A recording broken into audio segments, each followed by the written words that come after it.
Hello, everybody. It's CEO Jimbo with another story for you. This one is on Spooky Force, right in time for the Halloween season. Albert Einstein's spooky action at a distance, also known as quantum entanglement. And I think there's some other terms for it too that kind of escape me.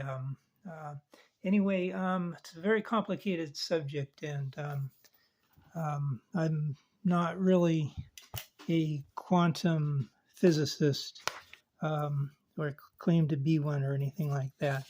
Um, I'm trying to run a small business and working on product development that involves um, innovation, trying to come up with newfangled ways of doing things. The aircraft instrument, vessel instruments, that type of thing. It's uh, complicated. I mean, here's my simple, gypsy scope that's just a game spinner, and so on, to actually get it into electronics and picking up on information from the outside world using electronics. That's a bit more complicated. So anyway, somehow I've developed an interest in this subject, and it seems important for transportation. I think maybe one of the main reasons is that I think people are wondering whether it has practical application and use to it. It seems to me that it might. Um, in a nutshell, it's um, just sort of a effect that has been sort of discovered, and I'm told that it really does indeed exist, where this quantum entanglement occurs in like scientific experiments, where you sort of have this fluid or media that it's in, and if you are working microscopically with photons and electrons and uh, neutrons and things like that, very small, it's possible to get this effect going where you have sort of on one side, I don't know where I have a drawing of it. Um, the kind of this drawing here. This is from Wikipedia, and I don't think it's really too legible. I was really studying it, trying to come up with something. But you sort of have like these two sides. You have like this one side here and this other side here, and there's this term called spin, where it's like you'll have things that will like spin, but it's not really spinning like a ball. It's spinning more like political spin, where you have sort of a spin to something, an angle, a twist, an opinion, or something like that.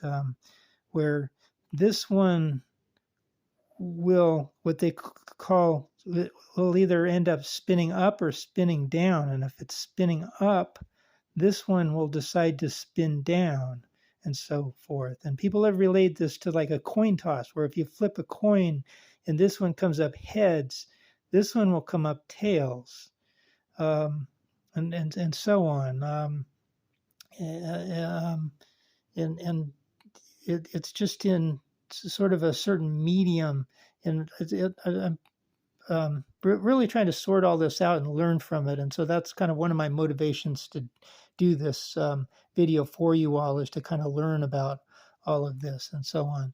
On a larger scale, there's new research. There's like a article in about maybe 2017 or 2018 or 19 or so, where they're saying that it's actually gone from kind of just small, microscopic laboratory tests, where they've actually like tested this like um, involving a satellite, where they have had the distance between these spins kind of like on the ground to here to here. This is China, this is Austria, and this is space, a space satellite, and so on. And I don't quite gather exactly where this happens, but it's like, say they flip a coin in Austria and it comes up heads.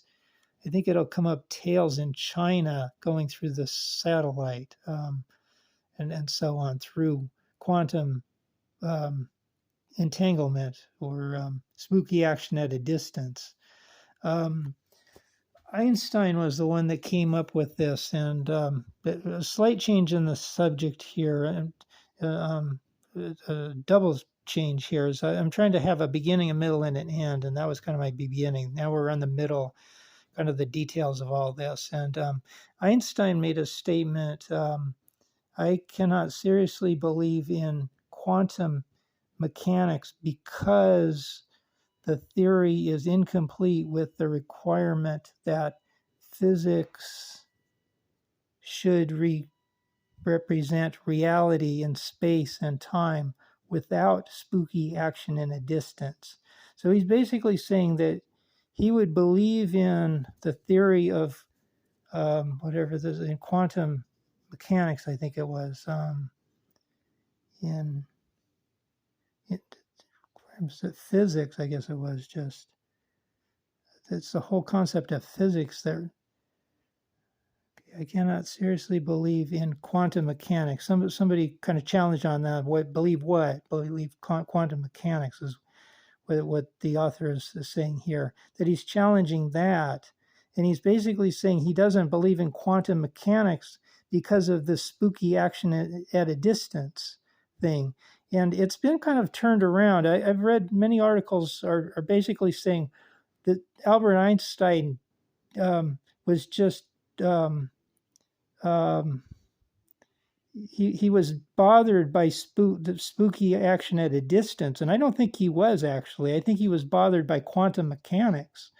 Quantum mechanics because it just works in every way imaginable except for spooky action at a distance. If it didn't have that, then this thing would just spin like a top kind of thing, if you will, and because of this, it doesn't. And there's this thing he quoted. He's famous for quoting something about the universe. I don't think that God would play dice games with the universe or something like that. And it has something to do with spooky action at a distance, where he's basically saying that things just happen in nature that are just sort of bizarre. It's almost like, instead of laws of physics explaining things, it's almost like the good Lord has just, rolled a dice or flipped a coin, and so on. So anyway, enough on that.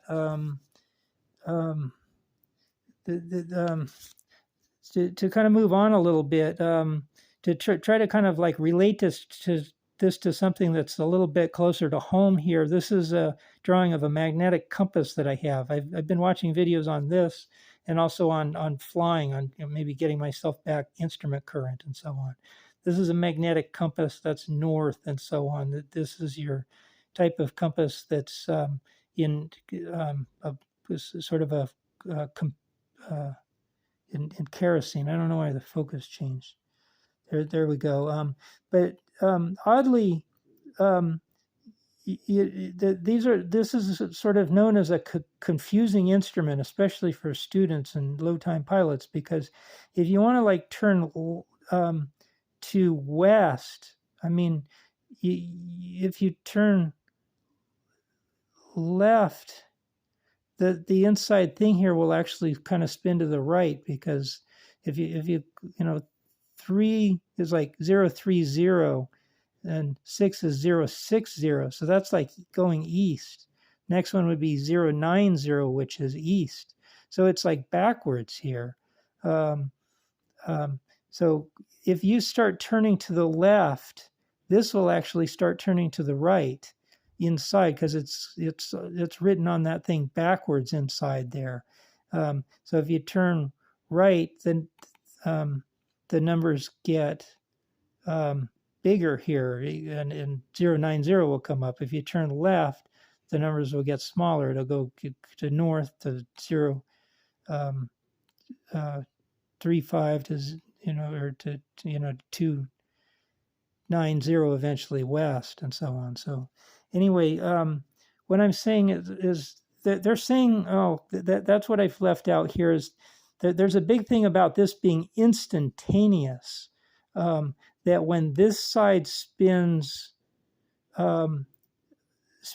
spins up, this one will spin down, and it happens instantaneous. And it's in contradiction to the speed of light, because Einstein basically said that you can't go any faster than the speed of light.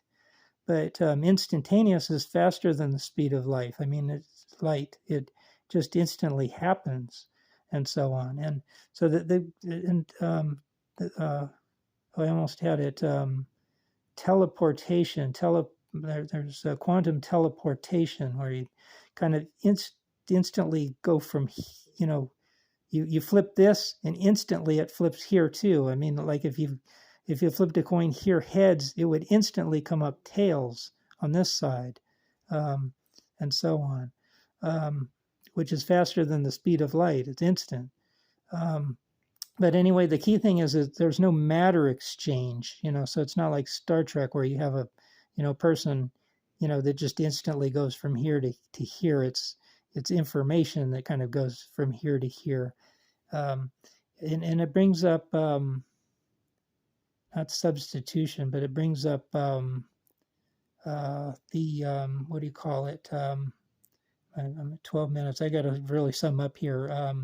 This is kind of important, though. What do you call it when something, process of elimination, where they're basically saying it, they use like if you have two boxes, one has a hamburger in it and one has a hot dog in it or something like that, and you don't know, you have one box and somebody else has the other box, and you open the one box and it's a hamburger, the other one has a hot dog in it. And so it's maybe, it's not actually moving, it's just more of a process of elimination process. Anyway, there may be applications to it in communications. One final thing is I wanted to point out with kind of way back to Morse code here is they're basically saying this teleportation, this, what I was just telling you, this quantum easing currently is sort of like a binary thing. It's like, you get one results on one side, you do your experiment or whatever, and one is up, it's guaranteed 100% that the other would be down. And it's kind of like, I don't understand exactly how this works, but before they started to come up with codes, and Einstein had, or Morris had sort of a number scale where it's like 1 through 10 would be like words, and it was like a coded message, and so on. But it was like through, they basically had electromagnetic thing where this needle, you do one thing on one side of the telegraph, and the needle would kind of like go one side or the other on the other side. And so it would be sort of like a binary message where you kind of push a kind of like did da, but there wasn't any like, message to it. And it seems like that's about where this coding thing is right now, where you can't really put any message behind it. So you can't like instantly, send somebody a message from, California to Boston, simultaneously that makes any sense. You might be able to kind of do this, and if yours comes out heads, that theirs comes out tails. But there's that seems kind of a little bit like where it was with this before Morris came along. Other people had kind of come up with a telegraph thing, but it just didn't have any legible message to be sent or something like that. Anyway, that is about it. Oh yeah, it's still running. I spooked myself. Happy Halloween, everybody. Please thumbs up and like this and so on. Here's a cartoon I made in the trying to make sense of all this thing. I made this laser light gun. What does it do? Um, Look, I can make a car float. Yes, but does it fix it while it's floating? Says the other guy. So anyway, the idea here is that it's people aren't too excited about this uh, uh, spooky action at a distance because you can't really do anything with it yet, and so on. But they're saying that it's here. Somebody in a video said that it's sort of almost the wave of the future. That you know, it's really going to change communications and just the way we do things, kind of transportation and all kinds of things in the future. So anyway, I hope you like this. Um, Thanks for your time. Please smash that thumbs up button and subscribe. You could use subscribers. Thank you very much. Have a good day. Bye.